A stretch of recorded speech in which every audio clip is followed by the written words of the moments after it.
Well, the foundations are simple in a way. There are the foundations of the ideas and the values and the sort of perspective on the world, and they come out of classical Greece, particularly Homer and Greek tragedy, and they come out of the Jesus narratives.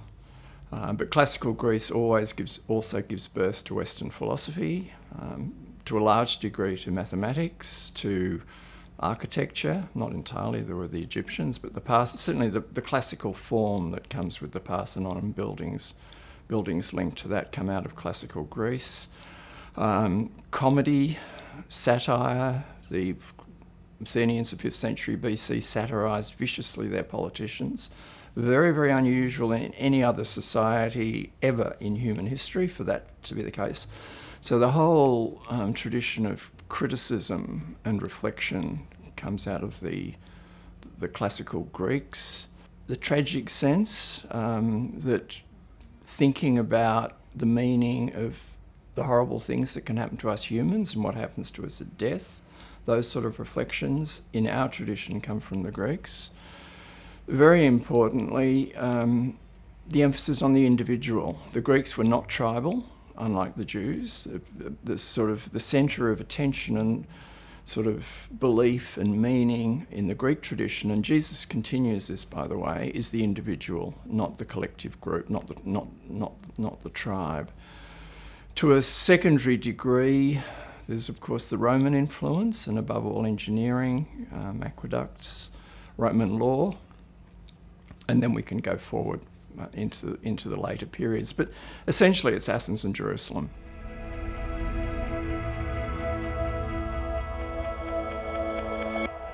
Well, there are many. The most obvious ones today, if you are realistic historically, are the Industrial Revolution, which produced capitalism, which has produced basically the prosperity, the wealth, the comfort that we enjoy today. It's produced clean water, hygiene, modern medicine, the railways, the jumbo jet, codified law.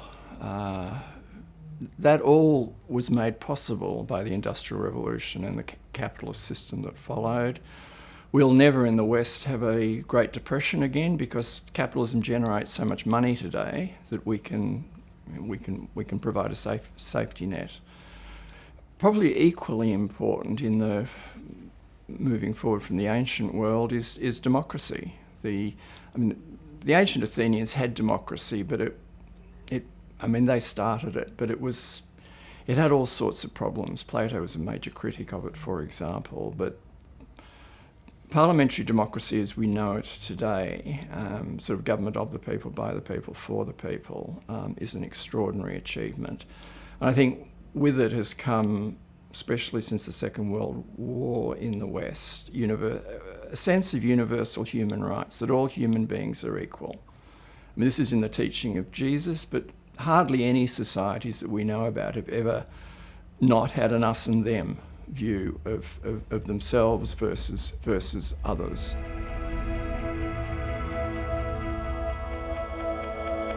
The rest of the world almost exclusively wants to become like us. They want to become like us because they want the sort of lifestyles, democracy, prosperity that we have. But we're in the position of, someone who's happy. When you're happy, you don't think about happiness. It's only when you lose happiness you start to think about, what made you happy in those glorious times when you were happy.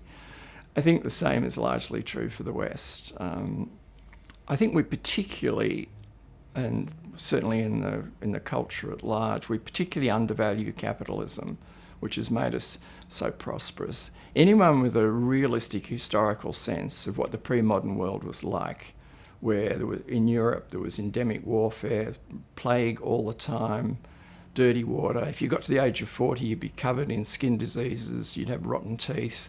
Warfare was almost endemic too, starvation.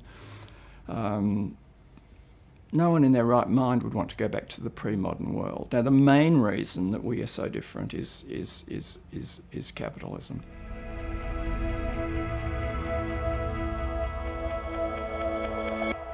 My advice would first of all travel.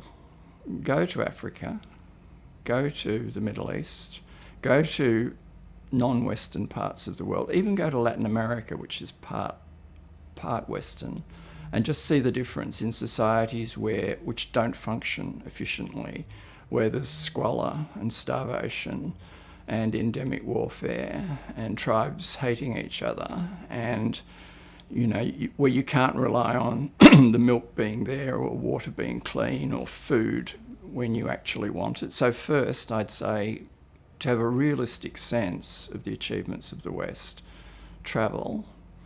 Secondly, read Plato. Read Plato's Republic. Get you thinking about the sort of the big questions of the meaning of life and politics that are in there. Read Shakespeare, read Romeo and Juliet, read Hamlet, read Jane Austen's arguably the greatest of all novels, Pride and Prejudice, or even watch any of its film or television conversions, which are very popular today. Jane Austen's as popular as ever. And you'll see in her work how the serious study of character and motive and compatibility between humans and weaknesses and conflicts of motive can lead to happy relationships, unhappy relationships. In your reflections about who you are and what sort of life you would like to lead, all of these texts are profound guides which are there to help you.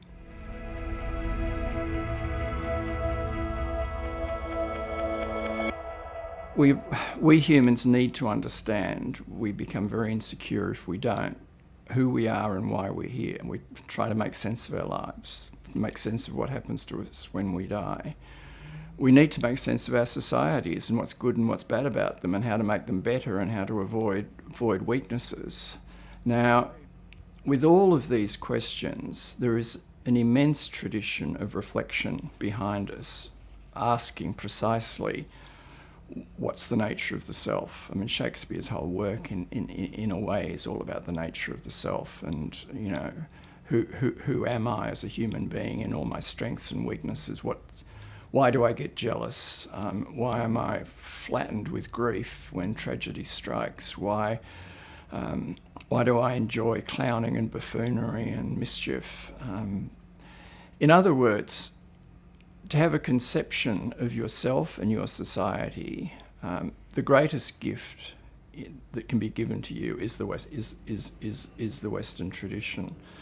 And without taking that gift and taking it very seriously, your life is going to be lesser. It's going to be diminished. It's going to be narrower. It's going to be more trapped in the present and, the anxieties of the brittle self.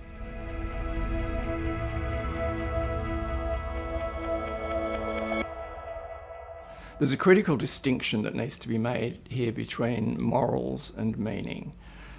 Ethics, or what it is to be a good person, what it is to be a bad person, what's behaviour that we really disapprove of, and the police should intervene, and so should the courts. That's not really a problem in the world we live in. In realistic historical terms, we live in as peaceful, law-abiding, non-violent a society as you can find virtually anywhere. In other words, ethics, that thou shalt nots. I mean, there is a lot of talk about, what's happened to, morals. Our children are not well disciplined and blah, blah, blah. That's just not true. The problem in our world is the question of meaning, which is not in the sphere of morals, it's in the sphere of metaphysics. And it relates to the big questions that all human beings need answers to. All human beings in all societies in all times. And there are roughly three of them. One is, where do I come from? A sort of origins, genesis question. Second one, what should I do in order to make sense of my life? How to live my life? Why am I here? And the third one, what happens to me at death? For some reason or other, we humans, probably unlike animals, are very disturbed by the death, by the death question. Now, in a largely post-religious society like ours, I mean, hardly anyone's going to church anymore. I think it's 5% of Australians go regularly to church. People are not finding, or the vast majority of people are not finding answers to the origins, the meaning of life and death questions through Christian teaching or through any other religious teaching. They need to find it themselves. And so today we live in a sort of fly by the seat of your pants state where we're not anyone who's honest would have to say, I'm not really sure whether death is just death and I'm like a dead fish on the beach rotting and stinking, or whether there's a soul that goes off somewhere or wherever. You can't be categorically sure about that. Why am I here? Again, it's a question that's full of doubt. Now, in this context, the reflections of, say, a master of the Western tradition like Shakespeare, he's asking these questions all the time. Greek tragedy is asking these questions all the time. And they're doing it, Shakespeare's pretty non-religious. There's hardly any God, in spite of the time in which he wrote, there's hardly any God in the works of Shakespeare. They're not Christian works at all. They're much more secular than that. So he's asking questions, he's asking really the modern questions of, is there meaning? Is there any meaning? And in fact, the great founding figure in the modern world of someone who loses all sense of meaning in their life is Hamlet. I mean, Hamlet is completely flattened by the fact that life loses all sense. For him, he just wants to die, basically. So Shakespeare sort of inaugurates a long reflection. The great Gatsby's a part of this tradition too. Questioning. And again, as in the whole of the Western tradition, the emphasis on questioning, seeking, the assumption being there are higher truths, there are answers, but they are actually very difficult to get access to, and especially in the sphere of meaning.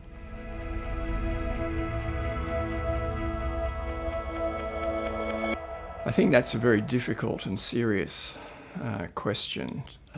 It's increasingly the case that the Jesus story, the story of the life of Jesus, is not known. And in fact, the only part of the Jesus story that's familiar widely now is the Nativity around Christmas carols and the manger and shepherds and all of that. But that's sort of religion for children. And in fact, I suspect if there wasn't this very powerful devotion to children today, the Christmas story might collapse too. Now, it's a very serious business if you take out the most important tragedy story in Western culture, the crucifixion, centering on Easter, which, we live in times which seem to think that Jesus is obsolete. It's a very serious business to let that go. That is not entirely let go because the Jesus story resonates in the sort of unconscious of the culture and of people. And I think it manifests in something that I'm writing a book on this, you might call a saviour syndrome. There's a sort of inner need to find someone someone who can lead, who can point. And a number of the most powerful of modern works of literature take up this sort of yearning for a saviour. You find it in Joseph Conrad's Heart of Darkness. The Christ figure in that turns into a monster. You find it in Dostoevsky's Possessed novel. Actually, the Jesus figure in that turns into a monster. Perhaps better known currently, The Great Gatsby. Gatsby is a sort of Jesus figure for the narrator, Nick. Nick becomes very disappointed in Gatsby. It's almost a sort of Jesus who fails. But what you can see in these works, the film Fight Club is a far more recent one, with Tyler Durden, the sort of Brad Pitt character in Fight Club, is a saviour figure. What you see in these very serious work, Waiting for Godot, probably the most important play of the 20th century, Godot, they're waiting for Godot, a person who's got God in his name, who's coming to save them. He probably doesn't exist, he's probably just a fantasy. But what we learn from these works is the yearning, the need for a Jesus figure is as strong as ever, although maybe just for the time being, we've lost contact with the Jesus figure himself.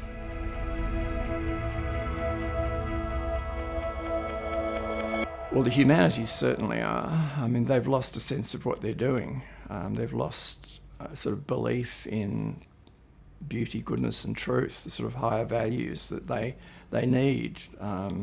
Otherwise, the people who teach in them will become, disenchanted, listless in what they're doing. So yes, in the humanities certainly, less so, and maybe not at all in the sciences, and in the professions it's a different question too.